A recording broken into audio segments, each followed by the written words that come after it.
Welcome, everyone, to the Express Bet and First Bet First Call podcast. I'm Jeremy Plonk alongside Jeff Siegel. We did not coordinate the wardrobes today. Oklahoma, Texas is next week, but That's right. I don't even know if I want to talk to you in burnt orange, Jeff. I won't let my wife wear burnt orange. I don't like to be around it. I don't even like to go to Home Depot. I mean, there's something about the color. I mean, I know we're I still 8 days away from OU, Texas, but yeah, I'm already getting the skeeves.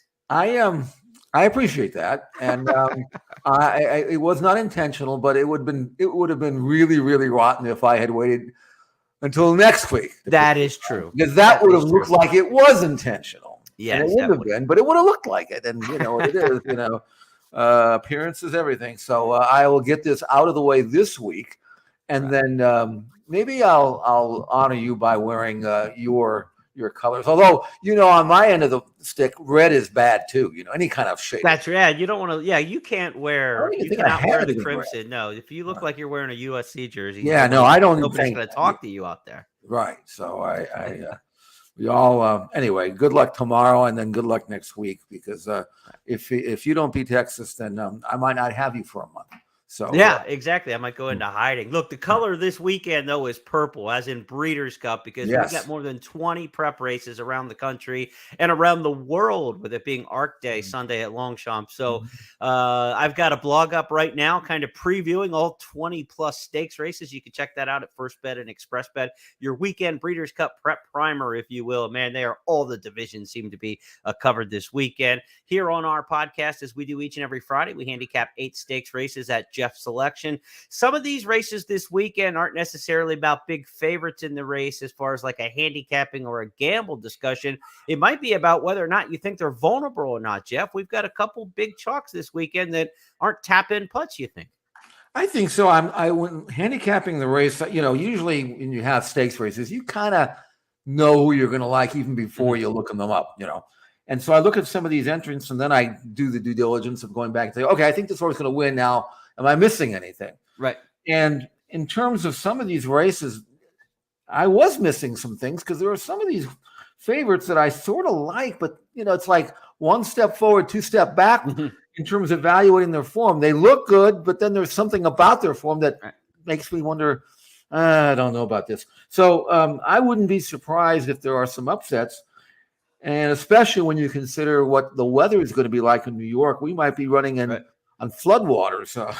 Basically what we've heard on tomorrow. So anyway, we'll go through them and see if we can learn anything in what will be several important final preps prior to the Breeders' Cup. As we record our podcast around the noon hour on Fridays each week, let you know they have canceled racing today at Belmont and Aqueduct. As you had mentioned, extreme rains in New York City. We will see if the Saturday card that features the Joe Hurst Turf Classic on the grass amongst the Woodward on the main track, whether or not that card will be a go or not. Also in Friday news today, opening day. Welcome back to live racing at Laurel Park for the Maryland Jockey Club. They've got their opening day card. And in Jeff's backyard at Santa Anita, the great race place opens its doors for a 19-day autumn meet starting today as well. The return of the $1 pick six, the debut of the $3 Turf Pick 3 at Santa Anita. So a lot of good stuff cooking there at Santa Anita. The Chillingworth Stakes, the feature race today on the card at Santa Anita for the Filly and Mare Sprinters. We saw Cece win that race a couple of years ago and go on to a Breeders' Cup glory at Del Mar. So we'll see if there's any home field advantage cooking for the Fillies and Mare Sprinters out there today in the Chillingworth Stakes. But that's not part of our 8 stakes races that we will handicap this weekend. Here's a look at the list for the benefit of those of you watching on YouTube and on Twitter. For those of you listening at our normal podcast audio locations, our schedule this week reads this way. We'll look at the ACAC Stakes at Churchill Downs first up on Saturday. Then we'll follow with the Vosburg, the Joe Hurst Surf Classic, and the Woodward on the card at Belmont at Aqueduct. Fingers crossed again that we get those races off tomorrow. And at Santa Anita, we'll look at 4 races on their Saturday card: the Santa Anita Sprint Championship, the Awesome Again Stakes in the Classic Division, the Eddie D for Turf Sprinters, and the City of Hope Mile for the Turf Mile Division. Also want to let you know it's Arc de Triomphe weekend Sunday at Longchamp, so we want to check that out. The Prix de la Opera, one of the top Filly and Mare Turf springboards, also on that program on on Sunday. A lot of great racing all around the country. Laurel Park's got a quartet of stakes races on their Saturday card, including the Salima and the Laurel Futurity for the 2-year-olds on the turf. And down at Gulfstream Park, they've also got a turf stakes race called the Hollywood Beach that produced the turf sprint winner in the juvenile division just a couple of years ago when Bulletin won that race and went on to win the first Breeders' Cup Juvenile Turf Sprint. So we could see some Breeders' Cup action even down at Gulfstream Park this weekend. So, Jeff, let's get handicapping. Let's get started. We turn our attention to Churchill Downs. Race number 9 is the one on a multi-stakes card that we're going to look at. It's the ACAC Stakes, $400,000. This is a grade 3, 1-turn mile, of course, at Churchill Downs. The mile distance here, we probably are looking at horses maybe for the Breeders' Cup Dirt Mile, but also maybe for the Breeders' Cup Sprint, because you've got 3 Technique in this race who ran in the Breeders' Cup Sprint last year, or ran in the Dirt Mile last year, and you have Obezos, a horse who had run in the Breeders' Cup Sprint. So this is a little bit of a crossroads race. It could produce horses maybe for either one of those Breeders' Cup divisions. Where are you looking in the ACAC Stakes? Well, first of all, I think anybody who comes out of this race probably would be best served going to the Breeders' Cup Dirt Mile, because I think the sprint's going to be salty, and I'm not sure about the Dirt Mile. We'll talk about that a little bit later. But Zozos, he's won under these conditions. He did so on Derby weekend 3 races back when he won the Knicks Gold, and he did it really well. He had a string of 3 consecutive triple-digit buyer numbers leading up to his most recent race in the Island, and he was 50 cents on the dollar in this race. And here's another situation where, step forward, step back. I thought Zozo's, after he won that stake at Ellis Park in a mud over a mile, I thought he was ready to, join the group among those that you would really consider to be, the favorites for the Breeders' Cup Dirt Mile. And then he runs in the Island, and he runs just awful. I mean, he had no excuse whatsoever. So I'm really curious to see if he will bounce back for Brad Cox. These are conditions that probably will bring out his best, as they did back in the spring when he won the Knicks Go. And he's 6-5 in the morning line, so I don't know whether that's a gamble or not, but I'm really going to be watching him closely, because I like the horse. I've always had, but he's got to step it up. He can't throw in another clunker like he did last time. Here he is at his best at Churchill on Derby weekend, as you mentioned, in the Knicks Go at this same distance and trip. They're coming to the top of the stretch here, and Kapuna draws up alongside of Zozos. Zozos on the rail, Kapuna to the outside. 2.5 back to 3 Technique, and then it's Baby Yoda. Zozos still there on the outside. Kapuna. These two 1-2 down to the final 16th. 3 Technique is third. Zozos Kapuna. Zozos Kapuna. It is Zozos every step of the way. So Zozos, top pick for Jeff in the ACAC Stakes. That's race number 9 on the card Saturday at Churchill. Let you know the 10th on the card there, if you're looking maybe for a daily double play, the Lucas Classic, another 1-turn mile race. And this one has Rattle and Roll and some other good ones in there, so take a look at that. And also you've got some horses coming out of that Island Stakes where we saw Zozos run poorly last time out. Maybe if Zozos bounces back and runs well in the Knicks Go, that's the kind of form flattery you're looking for. Horses like Wayland Springs coming back in the Lucas Classic in race number 10 at Churchill. I was looking at Zozos' form, and he's 1-2 turning, even though this is a 1-turn, but he might be a better 1-turn horse, and that'll be a theme a little bit later on for us. Right. But I said he had no excuse in the Island, and he didn't from a trouble standpoint. They also went 24-1, 48-1, 12-3. And I'm not sure that was too slow for him. Sometimes you take the best weapon away when you guzzle them down, slow them down, and all of a sudden they get mad and they don't kick on. But going a 1-turn mile, I don't think that's going to be an issue, which is one of the reasons why I think Zozos is going to bounce back, because this time they're going to let him run. Let him use his best weapon. Right. And I think that's the way he has to run. He's primarily a front runner. He doesn't need the lead, but let him roll out of there and let him use his weapon and let him run everybody into the ground. And I think if he does that, there will be no issue. That's a look at the Churchill scene on Saturday. We turn the page literally to Belmont Park. Belmont at Aqueduct, not literally to Belmont Park, figuratively to Belmont Park, is masquerading at Aqueduct here for the next season or two, as the construction at Belmont Park is well underway. Again, very rainy conditions today, forced a washout in the cancellation of the Friday card.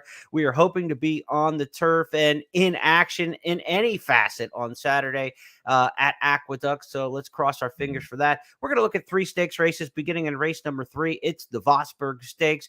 We get the return of the champion Cody's Wish, the winner of the Dirt Mile last year, cutting back in trip to 7/8 of a mile. Cody's Wish, of course, one of the headliners across the country, and this year was at his best in the Met Mile. Cody's Wish on the outside, now to grab the lead. Slow down, Andy, down towards the rail. It is Cody's Wish in front. Cody's Wish is drawing away. Cody's Wish putting in a huge effort here. Then it's Zandon and Whiteabario. But it's Cody's Wish, and this beautiful racing story continues with this terrific racehorse. He has now won 6 in a row. Cody's Wish.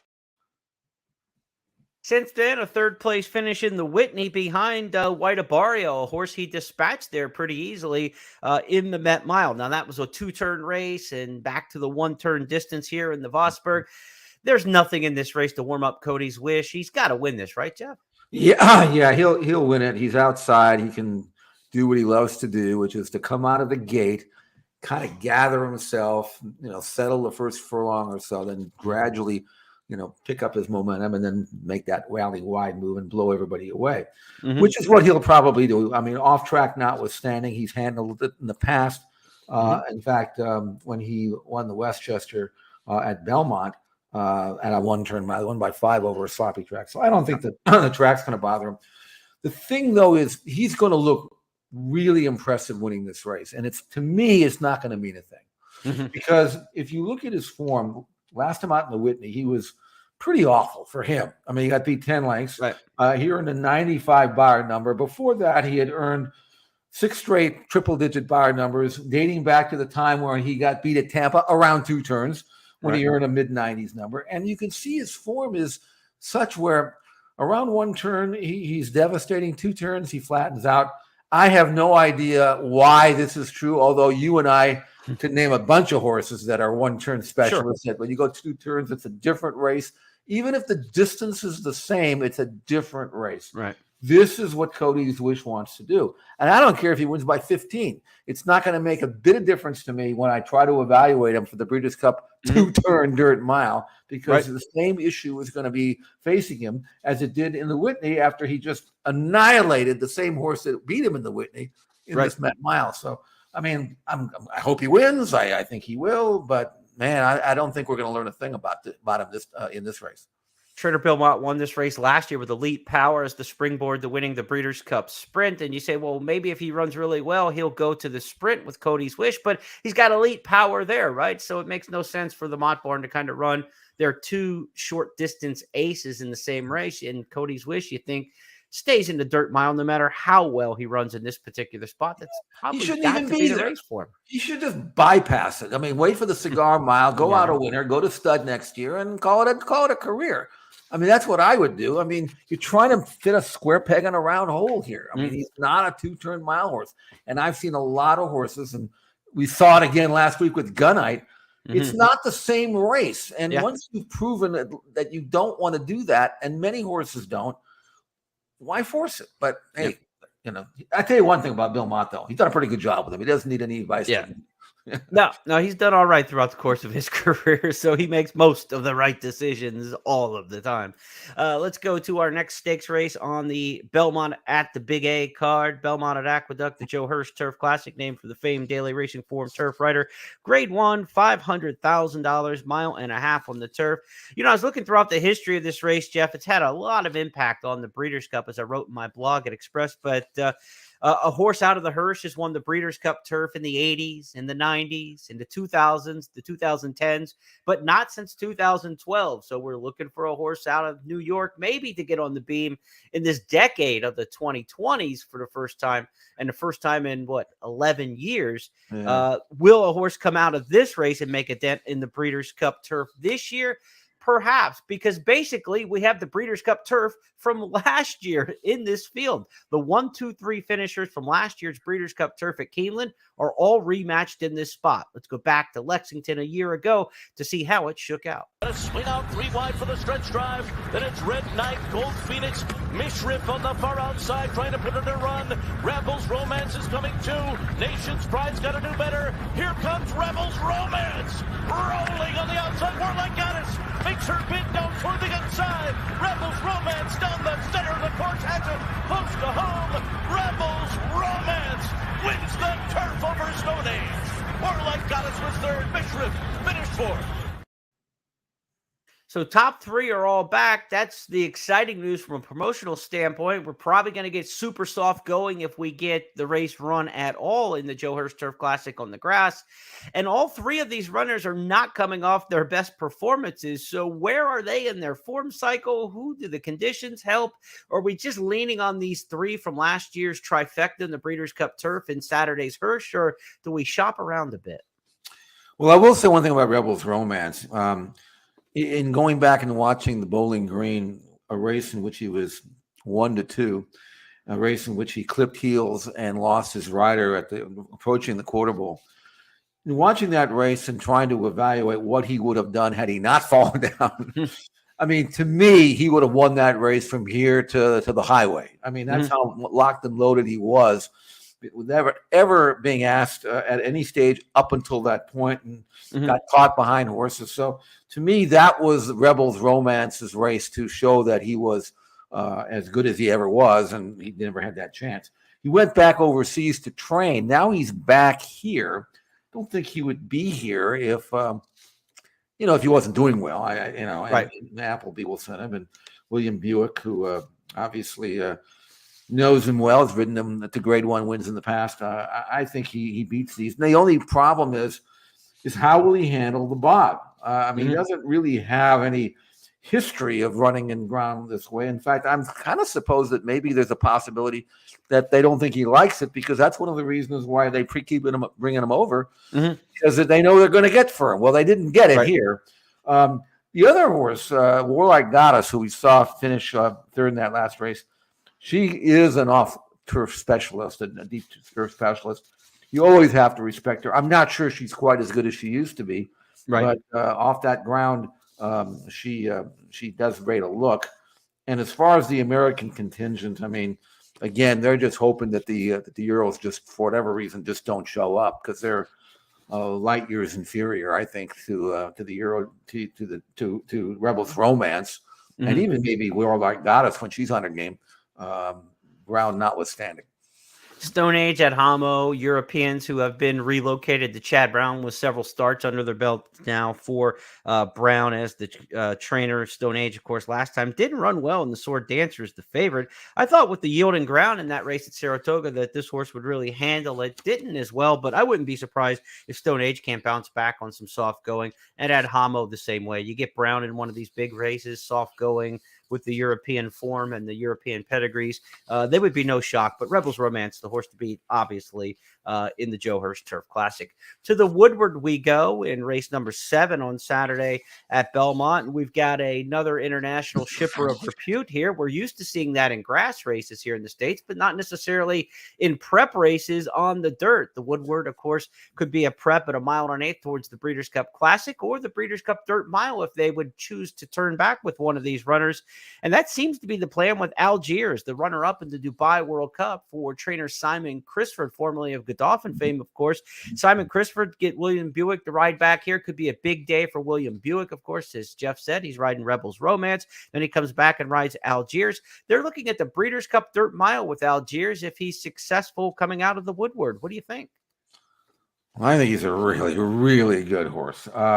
You look at his dirt form, and I know that Maidan dirt is not necessarily aqueduct dirt, especially aqueduct wet dirt. So there's no way of knowing how Algiers is going to handle the track tomorrow, assuming it's wet or sealed wet. But if I look at his form, I mean, he reeled off 2 very impressive wins in Dubai, then came back and ran a blinder, as they say over there, when he was second in the Dubai World Cup at 1 1/4 miles. His mile form was outstanding. He's always been a very consistent horse. He's 6 years old, but he's only had 21 races. He's not over raced. His time form ratings in the mid 120s is superior to what he's facing here.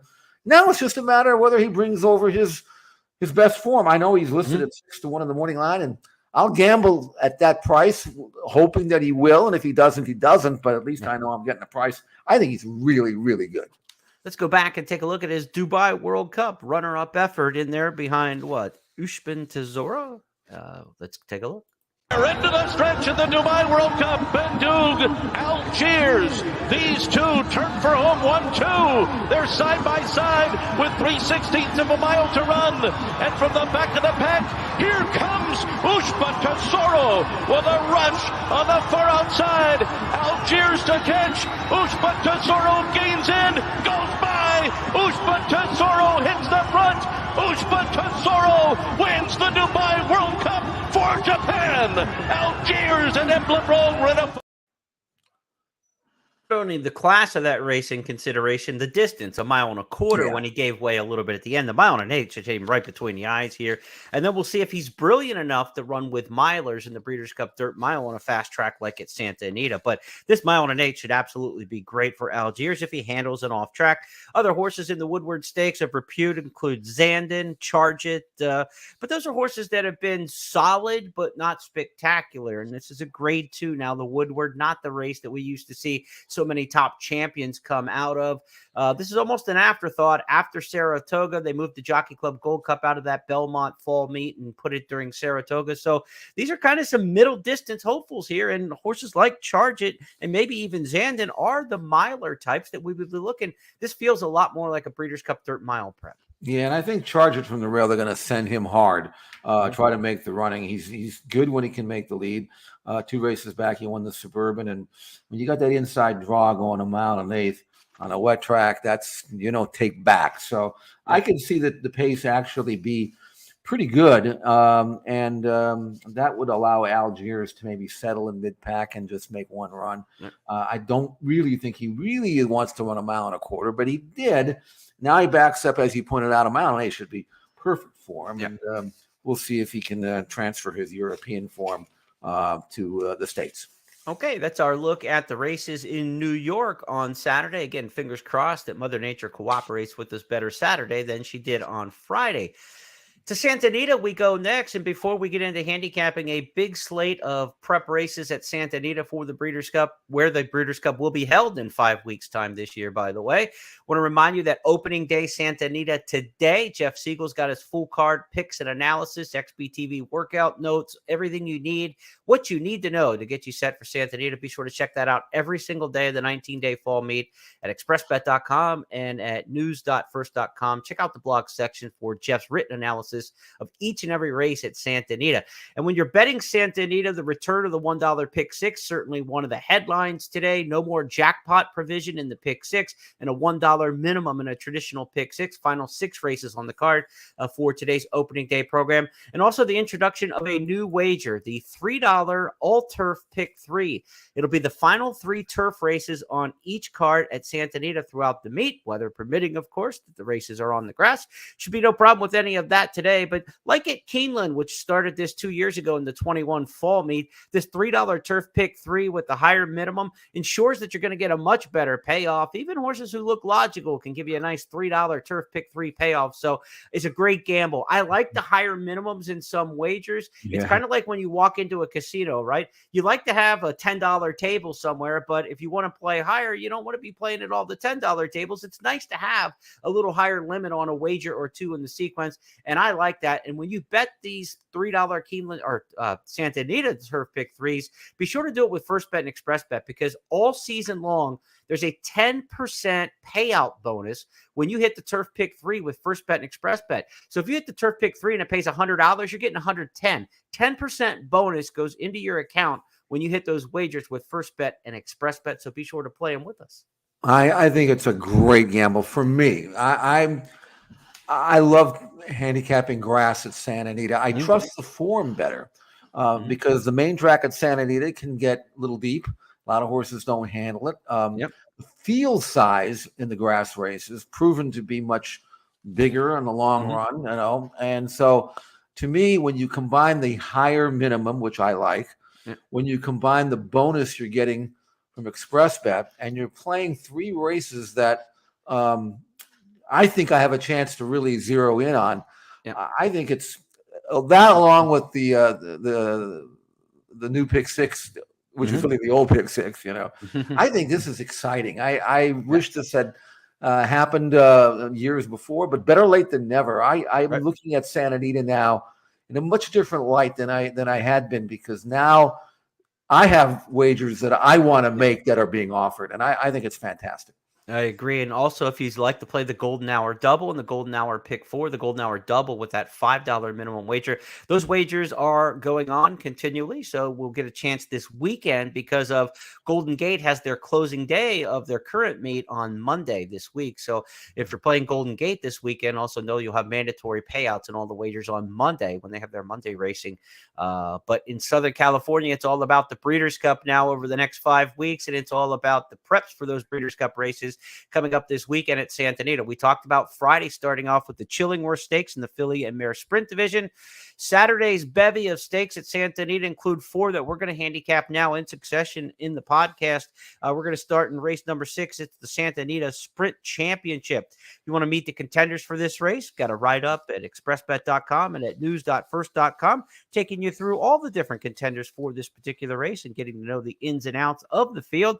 Jeff Siegel is going to tell you who the winner amongst that group will be. Jeff, who do you like in the Santa Anita? Well, I'm going to tell you the horse that I think will win, but I'm not sure there's a gamble here, because this is another situation where I'm looking at Dr. Schivel, who's a really good horse, let's face it.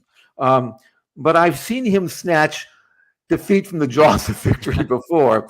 He did so in the Breeders' Cup Sprint back in 2021 when he got nosed out by a late charge from Aloha West, when he looked like he absolutely had to win. Same thing happened in the Bing Crosby in his last start, when he made this huge rally-wide move, hit the front, and then all of a sudden stuck his feet in the ground and got beat, finishing third. So sometimes, maybe it's just that you have to time his move privately. And when I watched him breeze the other day, I saw, wow, this is fast. This is 58-3. He's got to be in great shape, Jeremy. But he's the horse on the outside tracking the leader. And right here, I'm expecting him to get a confidence-building workout by blowing past the leader into the stretch. Right. But it never happens. This is the Dr. Schivel we've seen in the afternoon. The leader, who's just another allowance horse, he's breezing. You can see the ears are up there. And Dr. Schivel's supposed to blow by. He doesn't do it. Now the exercise rider kind of chirps to him, says, okay, let's come get this horse. And he's never going to go by. And I just didn't want to see this. I wanted to see him, win the workout. It's not that vital that he did, but I don't know. I mean, am I going to see the same Dr. Schivel in this race as I've seen in this workout? I don't know. I still think he's the best horse. I mean, he loves Santa Anita. But he's got this quirk about him that just makes me feel that at a short price, I'm not really that sure what I'm going to see. I don't know what I'm going to see from Arabian Lion either. He's a 3-year-old. I mean, I was disappointed in the Jerkins. I thought he would run well there. I mean, that was a tragedy in the sprint race, but he was well beaten at the time. And then I go back and look at his Woody Stevens, which earned a huge number, which I thought was great. And then I see he beat Drew's Gold, who is, to me, a nice horse, but whatever. So I don't know about him. Right. So I'm going to defer to you here, Jeremy. I know you. Oh, great. a little bit more research than I have. I could see Sir Atticus bounce back, Fort Bragg turning back in distance. Spirit of McKenna is a tough horse. He's drawn beautifully outside. He's going to run his best race. I don't know. Maybe you can lend some insight, because I'm lost. Well, you got to the one that I'd probably defer to last in Spirit of McKenna, because that Santa Anita form was so good this spring. Ran 2 clunkers at Del Mar, no question about that. But the workout since seemed to indicate it may have been more about not liking the surface at Del Mar for that one as much. This horse was certainly sharp here in the spring, and I like the outside draw in here. Bravo riding. I think the trip will be pretty good, and this is a horse who's over the track a different animal than he was this summer at Del Mar, and I think at least you're going to get an inflated price because of those Del Mar efforts. I don't think the horse will be overbet. I think the horse who won the Triple Bend at 4-5. I think you're probably going to get closer to 8-1 in this race, and I think that's something that you can sink your teeth into. American Theorem has liked Santa Anita over the years, but the recent form just doesn't look as good. This horse has only had 2 starts this year, and since last year's Breeders' Cup Sprint, there's not something that jumps off and makes you want to jump in there. Joe Bravo for George Papapadramu. He doesn't ride this horse, American Theorem. He rides Spirit of Makena for the same barn. And so Bravo opted to take the outside runner in there. Dr. Shivel, is he as good as he once was in 2021? I don't know. You got the 3-year-olds, Fort Bragg and Arabian Lion. CZ Rocket's in this race for the 4th time. He won it 2-3 years ago, but is he the same horse as he once was at age 9? I just think Spirit of Makena over the track, not over raced. He's a 5-year-old who, he's probably got a big race in him if he's cranked up and ready to go. And the other ones, I'm not sure if they do. So it's Spirit of Makena for me in the Santa Anita Sprint Championship. Let's move our attention next to the Awesome Again Stakes. It's race number 8 on the program. If you want a little extra handicapping help on the Awesome Again, prep for the Breeders' Cup Classic, check out John White's blog this week where he's got his picks in there for the Awesome Again. Defunded, defending champion in this race, won it last year at 5-1 when going wire to wire coming out of the Pat O'Brien Stakes at Del Mar. He comes out of the Pacific Classic, so instead of stretching out this year defunded to go in the Awesome Again, he's cutting back in trip after running a disappointing 6th at 5-1 in the Pacific Classic. You like the defending champion defunded in here, Jeff, or are you going to shop? Well, I'm going to try something a little different with Slow Down Andy. But if you look at defunded, you look at his last 2 races at Del Mar, and they were not very good. Well below form there. He was 4-5, couldn't hit the board in the San Diego. Poor 6, beaten 10 lengths in the Pacific Classic. Juan Hernandez jumps off. That's not good. But also, if you look last year, it was the same pattern. I mean, he was dreadful at Del Mar, and then he shows up in the Awesome Again at 5-1, and he wires the field. So maybe he's the kind of horse that just doesn't like Del Mar. Now, you might say, well, yeah, but didn't he win the Native Diver at Del Mar last year? True, he did. But he beat Azul Coast, who is a punching bag in the morning for all of the Baffert Better horses. He's a horse they use as a target in workout. So I don't think beating that means anything, beating him. Right. So I could see defunded bounce back. I certainly do. As for Slow Down Andy, I mean, he's pretty solid. I mean, he's first or second 8 out of 13. He's won at Santa Anita. He ran well in the Pacific Classic. Maybe he's not quite a 1.25 mile type of horse, but he laid his body down, and I could see him run really well in this race. So he's 5-2. I went with Slow Down Andy, and hopefully he can repeat his Pacific Classic race at a slightly shorter trip. Let's take a look at that race from Del Mar. Slow Down Andy now going looking for the lead. Arabian Night tries to stave him off. Go Rocket Ride chasing from 3rd. Skinner is running on late, and Senor Buscador down the center. Now Go Rocket Ride in the blue cap on the outside, coming gamely. Arabian Night's all heart battling on. Slow Down Andy, any one of these 3. It's Arabian Night hanging on. Go Rocket Ride. Arabian Night has won the Pacific Classic. Go Rocket Ride finished up in 2nd. Slow Down Andy was next. Slow Down Andy 3rd in that race behind a couple horses, 3-year-olds who are going to train up to the Breeders' Cup. If you're wondering why we're not seeing it in the Awesome Again, Arabian Night and Go Rocket Ride, they will train up to the Breeders' Cup Classic for Bob Baffert and Richard Mandela, respectively. So that race obviously is going to have a prominent impact on the Classic. It's also going to have an impact here on the Awesome Again Stakes. And when you come out of this race at 1 1/8 miles, Jeff, again, you've got that option. Are you going to turn back to the dirt mile, or are you going to go long to the Classic? With a horse like Slow Down Andy, I would not be shocked if he's a dirt mile horse, even if he wins this race. He doesn't have to go to the 1.25 miles in the Classic after what we saw there in some of his other races.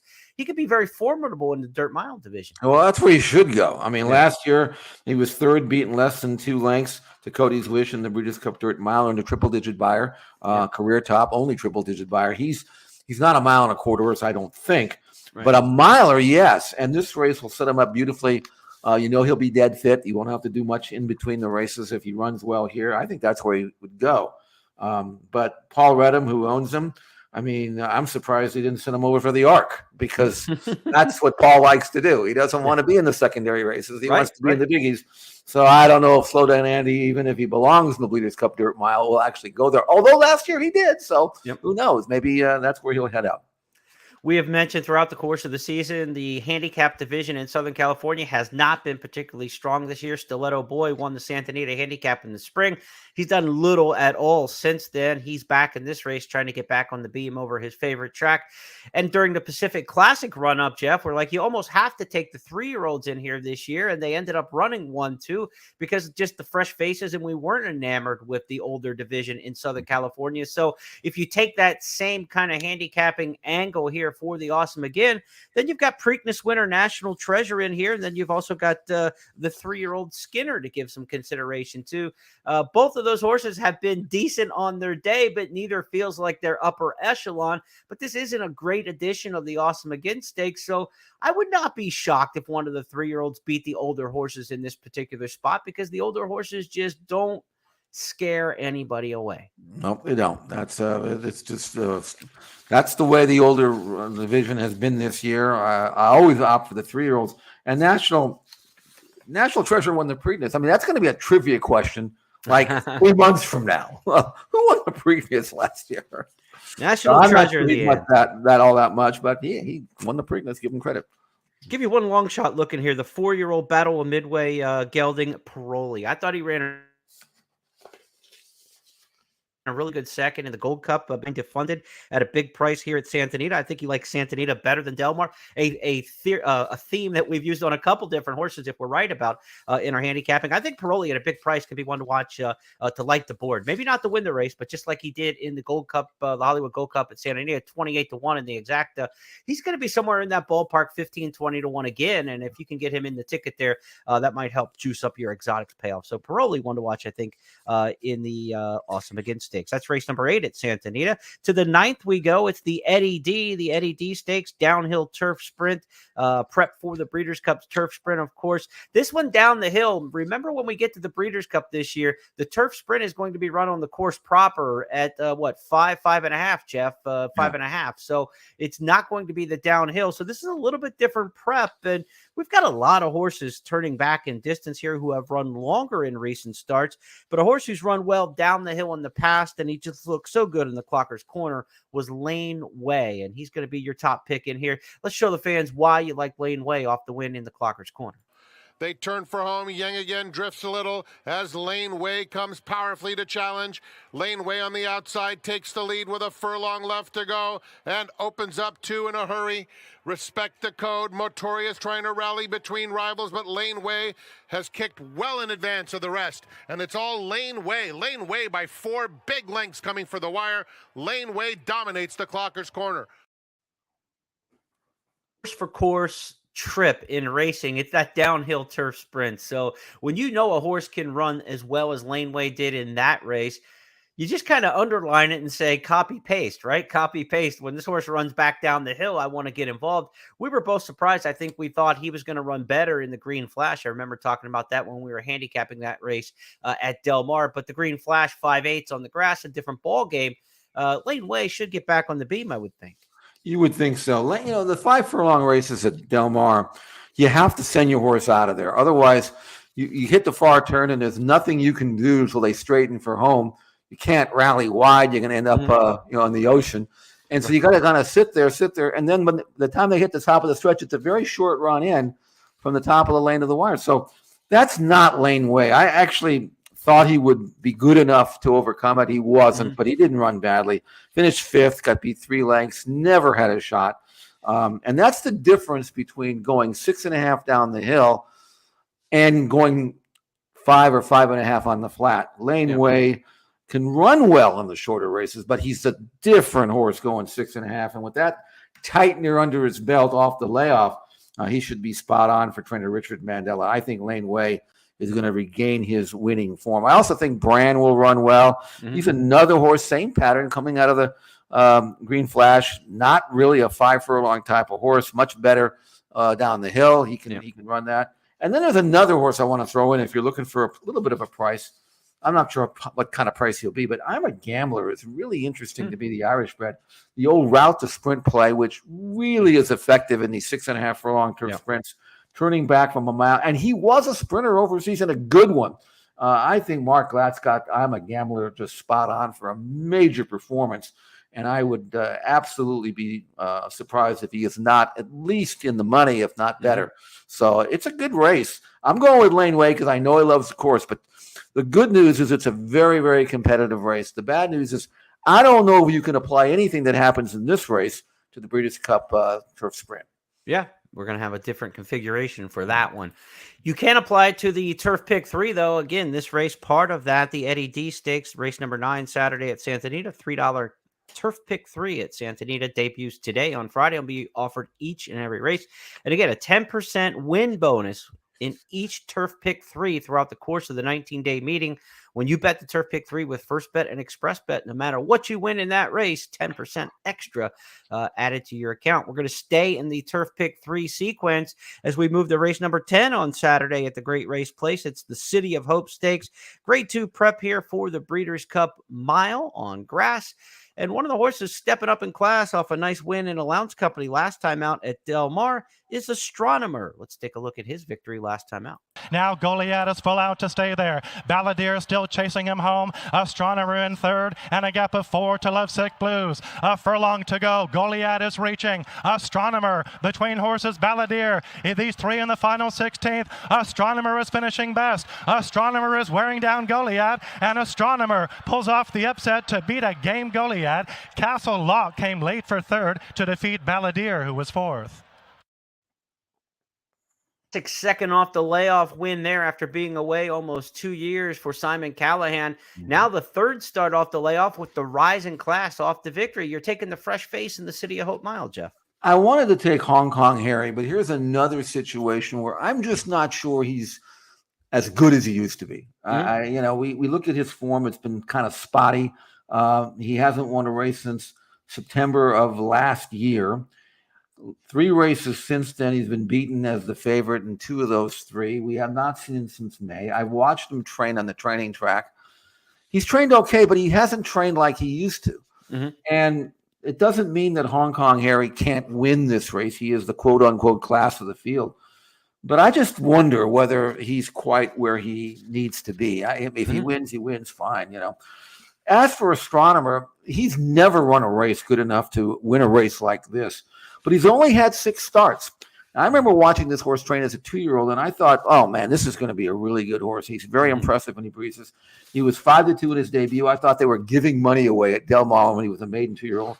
And he ran 5th, ran awful. I figured, boy, I don't mind being wrong, but it can't be that wrong. Right? So I kind of gave him up. Then he goes out, and on Breeders' Cup Day, he wins an undercard race at 30-1 without me, by the way. So, I've never really kind of gotten in the sync with him. But then he had a long layoff. He was nowhere in his comeback. But I thought that last race was good. It was a 92 Beyer number with career top, which puts him in the hunt anyway. I think he's going to step forward again. He's got really good speed. I mean, that race was fast, 22.3, 45.3, 109 and change. I don't think they'll go that fast here. And I think you're going to see him draft into a great stalking trip, and I think the pace will be moderate. Now, what he does with that trip, that's up to him. But if he can step forward for Simon Callahan, I think he's got a chance. He's 6-1. I don't think he'll be less than that. And in a race in which there's a lot of horses in here like Hit the Road and those kind that are just not going anywhere anymore, I'm looking for a young, lightly raced, fresh face and improving horse maybe to step up and win it. It may or may not be Astronomer, but at the price, I'm going to try a little bit of a gamble. And in the late pick 4, the pick 5, the turf pick 3, the pick 6, this is a race where I think people are going to kind of spread a little bit as much as their budget can. I know it's the payout and the stakes legs, but this is a race where if you have an opinion and you can narrow it down, you really separate yourself from the public. Because while a lot of people are going 4, 5, 6 deep and watering their tickets down, if you can punch a combination in here that you really like, this is the race you want to focus on. You want to zig when the public zags. I mean, that's the whole idea in multi-race wagers. So Jeff's giving you Astronomer at a nice price, whether you like that one or a different one. Really try to focus in on this race because it's a tough one. And I think a lot of people are just going to default to throwing their hands up in the air and taking as many as they can. And, That's going to spread their ticket out and give you a chance maybe to spread somewhere else where the public's thinking it's more obvious. And then a 4-to-1 shot ends up playing like a 20-to-1 shot in those other races when everybody's just kind of focused on a particular runner. So strategize your day. Be sure to play with ExpressBet and First Bet on the late pick 4 on Saturday, which includes this race, the City of Hope Mile, because there's a $10,000 hit and split just on the late pick 4. They're not dividing them up over 3 or 4 sequences. Whoever hits the late pick 4 with First Bet and ExpressBet Saturday at Santa Anita is going to get their pari-mutuel winnings plus your share of $10,000 in additional money in that hit and split, just shared with other people at First Bet and ExpressBet who take down the wager. So a great promo there. That's going to wrap up our handicapping of the domestic offerings this weekend. We want to remind you it's Arc de Triomphe Day on Sunday at Longchamp in France. We got the French Derby winner in there, Ace Impact, taking on older horses. The King George 1-2 finishers, Hookham and Westover are in there. And the swan song for Frankie Dettori as he tries to win the Arc de Triomphe for his 7th time, a record-padding 7th time. He'll team with John Thady Gostin's Free Wind in there. So a lot to follow in this year's Arc, Jeff, whether you're a gambler on it or not. I'm not a big gambler on international racing, but I know when they're coming for the Breeders' Cup that I want to pay attention and I want to start the evaluation process. And we know the Arc has been as predictive and supportive of the Breeders' Cup Turf as any race in the world. I think there's been 10 winners from the Arc in the Breeders' Cup Turf over the years, most of any prep race. So it is no prep race. I misspeak when I call the Arc a prep for anything. It is a destination race for everybody around the world. We've got it for you Saturday with ExpressBet and First Bet. $10 money back special on the entire Longchamp card Saturday and Sunday. So if your win bets finish 2nd or 3rd, you get up to $10 back in your account. Take a shot with whoever you like in races like the Prix de la Opera, the Prix de Floret, the Prix de Abbey, a lot of Breeders' Cup type prep races. When you're in some of those on that Arc Day card. And the other thing about it is that if the ground is not heavy, it's good to soft now, probably will be good ground, which is fine. You might get a lot of horses coming out of that race, of those races coming to the Breeders' Cup simply because they are horses that prefer firmer ground. And they might bypass Champions Day at Ascot because you never know what you're going to get in terms of ground. But there could be several that compete on this program that you might have to deal with on Breeders' Cup Day. And the international flavor of the Breeders' Cup makes it all that more interesting. So I'll be watching. I don't know about gambling, but I'll be watching for sure, evaluating as you will be. A full couple of weekend today, tomorrow, and Sunday of really pivotal races that will shape our opinions next month at Santa Anita. And Santa Anita's opening weekend wraps up Sunday with stakes races like the Zenyatta with the Darren Manor going in that field, and also on the card, the John Henry Turf Championship. So horses working towards the Breeders' Cup Turf over the local course on Sunday. For all that Sunday full card analysis, be sure to check out the blog section at First Bet and ExpressBet for Jeff's What You Need to Know for Santa Anita. On behalf of my partner, Jeff Siegel, wearing the burnt orange or not, I still love him.